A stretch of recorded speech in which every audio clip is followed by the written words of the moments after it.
Hola, ¿cómo están? Me llamo Uriel Bermúdez y sean bienvenidos una vez más a esta sección llamada ¿Qué pensaba? Una sección donde observamos y analizamos detenidamente todo lo que se esconde detrás del pensamiento de los más grandes mastodontes de la filosofía occidental y global. Si ustedes se están preguntando, bueno, pero ¿qué pasa con este nuevo fondo? Bueno, pues eso, este es un nuevo fondo, no se preocupen que no es que me haya mudado ni nada por el estilo, simplemente que como yo solía grabar del otro lado de mi cuarto, entonces digamos que ya tenemos ya un fondo, digamos, como quien dice provisional, pero por lo menos es más genial, ustedes me entienden.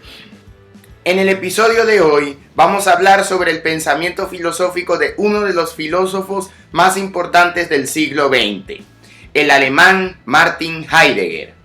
Entonces, ¿qué era lo que pensaba Martin Heidegger?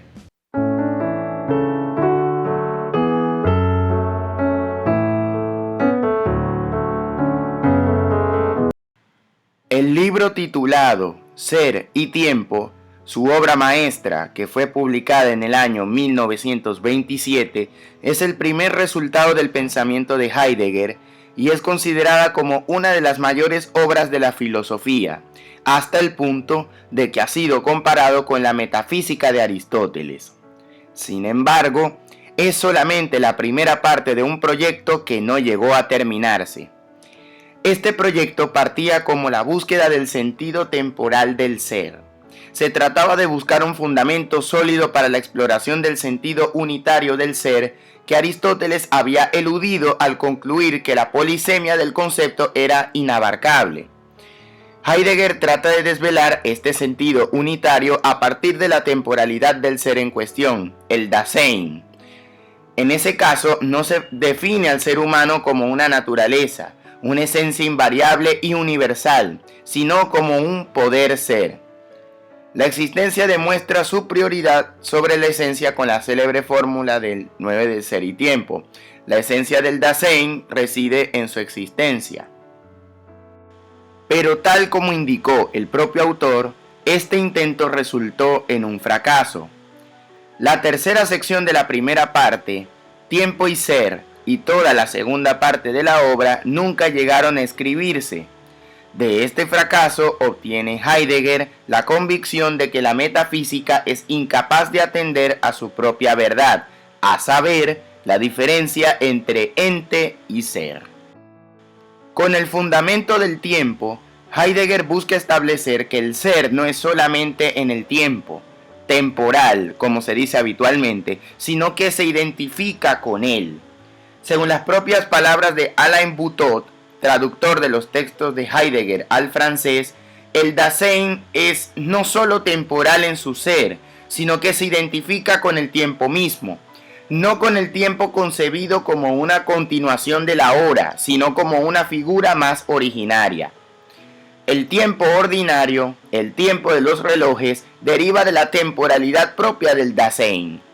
Heidegger quiere reservarle un derecho autónomo al tiempo en tanto que surge de la temporalidad del Dasein. Tal como el mismo Heidegger explicó en su conferencia de 1924 titulada El concepto de tiempo, el tiempo extático propio del Dasein se descompone en tres momentos: el porvenir, el haber sido y el presente. En una siguiente conferencia de 1925, Prolegómenos a la historia del concepto de tiempo, Heidegger señala este tiempo extático como aquel que está en el origen del tiempo normal.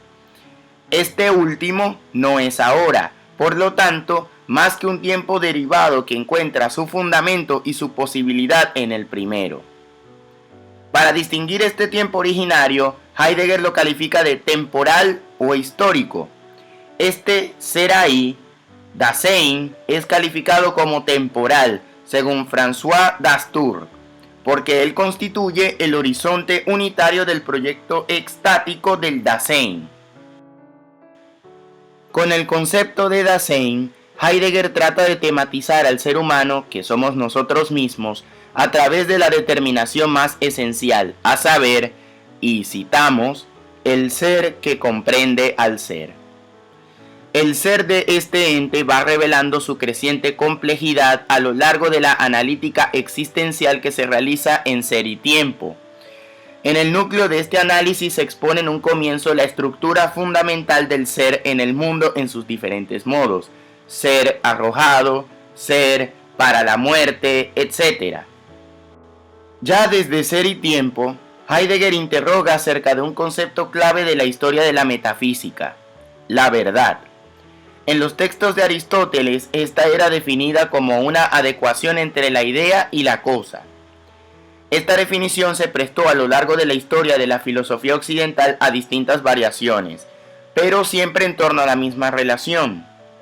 Sin embargo, Heidegger empieza a llevar a cabo un análisis de los textos de la filosofía presocrática. Concretamente se centra en el concepto de aletheia, el cual es un término usado por estos filósofos para referirse a la verdad. Encuentra que este concepto no hacía entonces referencia a una relación, sino que hacía referencia a la expresión del surgimiento de una privación. En efecto, en el griego clásico el término aletheia se forma al añadir una a privativa al término leté.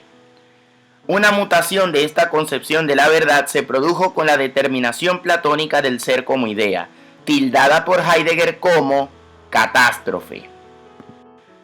Tal como explica Alain Boutot, el fenómeno fundamental de los tiempos modernos no es para Heidegger la ciencia, sino la técnica, para la cual la ciencia no es sino una de sus múltiples facetas. Para Heidegger, la técnica moderna no se limita a su sentido trivial, que sería la puesta en marcha de procedimientos para obtener un resultado determinado. Más aún, la técnica sería un desvelamiento en virtud del cual la naturaleza se pone en marcha para liberar una energía. La técnica iría en paralelo a la universalización del pensamiento calculador, que planifica todo lo que es y que desde el principio concibió a la naturaleza como un gran mecanismo. De esta manera, la técnica entonces no tiene un sentido solo tecnológico, sino que posee también una significación ontológica que caracteriza el tipo de relación que se establece entre el ser humano moderno y el mundo de su entorno. En su curso sobre Nietzsche, Heidegger va a explorar esta voluntad de calculabilidad en el concepto de nihilismo que utiliza Nietzsche y cuyo reinado comienza también con el nacimiento de la metafísica.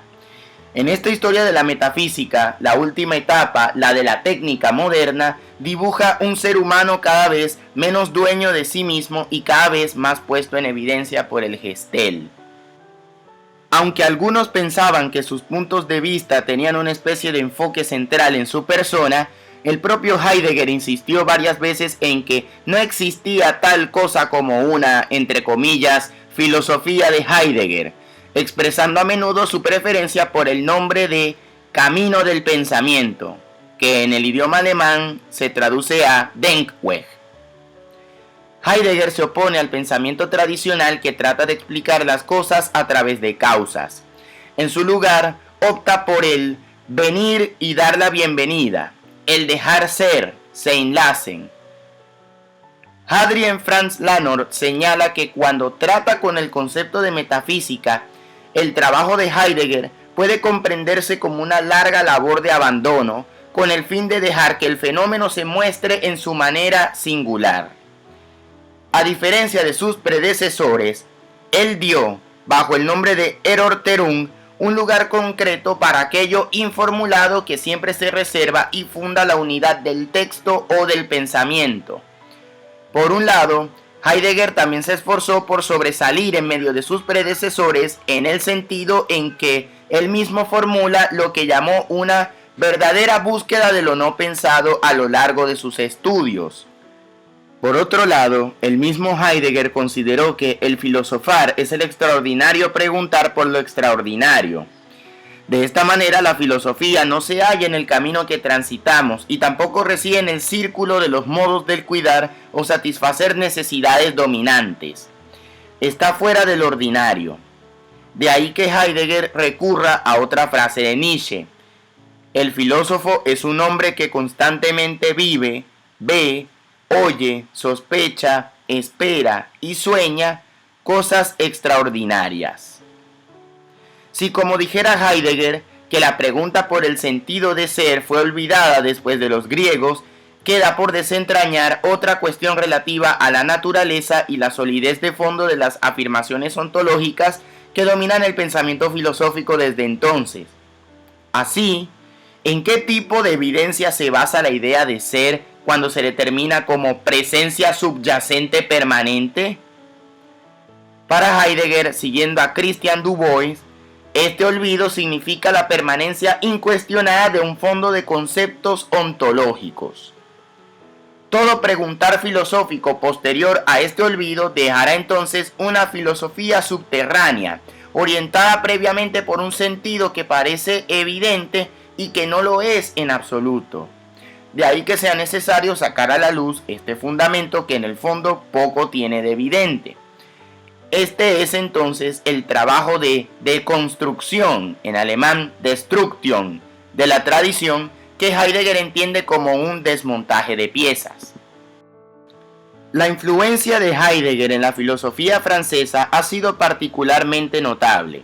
Esto se deja ver sobre todo en filósofos como Jean-Paul Sartre, Jean Bouffret, Emmanuel Levinas, Jacques Derrida, Maurice Merleau-Ponty y Michel Foucault. Aunque el trabajo de Heidegger influyó sobre todo en la fenomenología y en la filosofía europea contemporánea, ha tenido igualmente influencia más allá de esta, en campos como la arquitectura, la crítica literaria, la teología y las ciencias cognitivas. En sus últimos trabajos, Heidegger se impuso la tarea de descubrir los fundamentos metafísicos de la modernidad.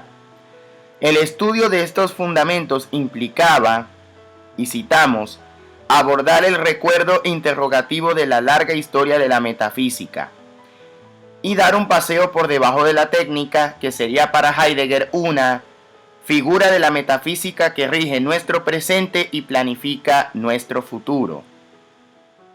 Si el video te gustó, no te olvides de darle un me gusta y compártelo con cualquier persona que consideres le interese esta temática. Suscríbete al canal y activa las notificaciones, dándole a la campanita si quieres ver más videos de este estilo.